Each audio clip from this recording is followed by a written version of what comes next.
Our foundation has emerged as the fiscal sponsor for our industry's efforts to train, better equip, and protect journalists working abroad.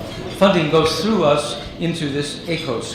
It's called ACOS, a culture of safety.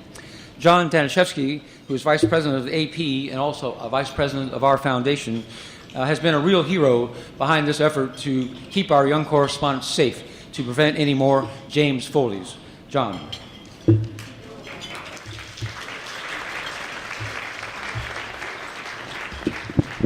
Thank you. I want to tell you all about the amazing work we have made at ACOS over the past year.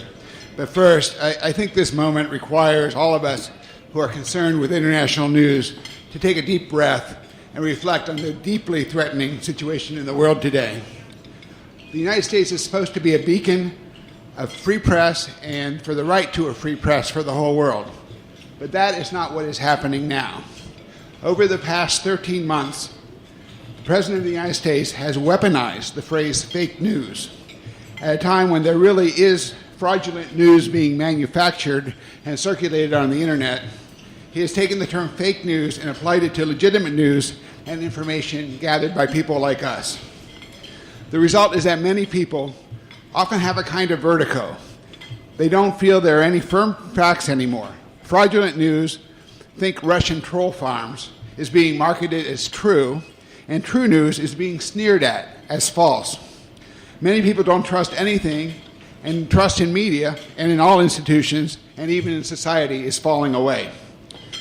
And now, instead of being a beacon for rights of journalists to cover the news and the accountability and informed debate that follows, the United States has become a beacon for something else, as an excuse for suppressing the news or the journalists who work to cover it. In country after country, we hear dictators and despots parroting the term fake news and using it to justify imprisoning journalists. 262 last year, the highest on record. One of the worst and most dismaying instances is the current government of Myanmar, which has arrested 2 Reuters journalists, Wa Lone and Kwa So-u.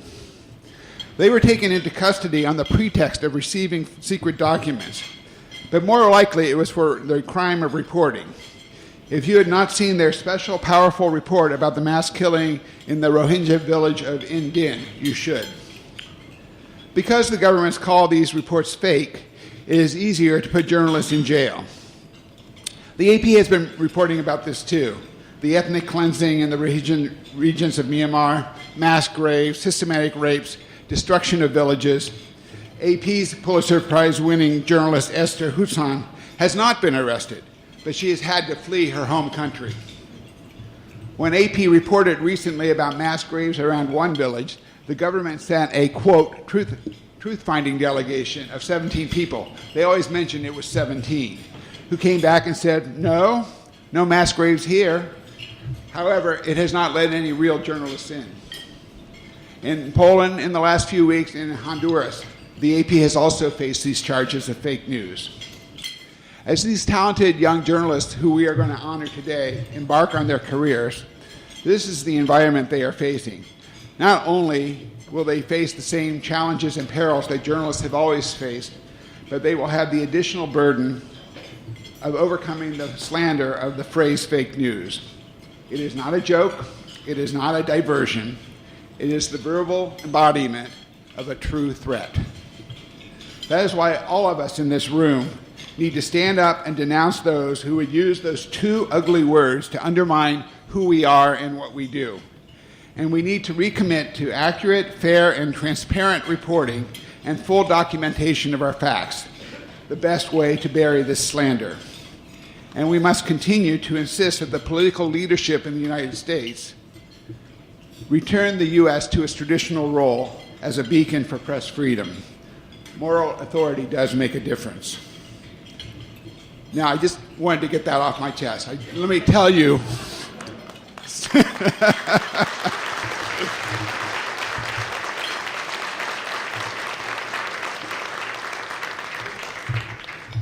Going back to ACOS, a culture of safety, the safety group we started a few years ago.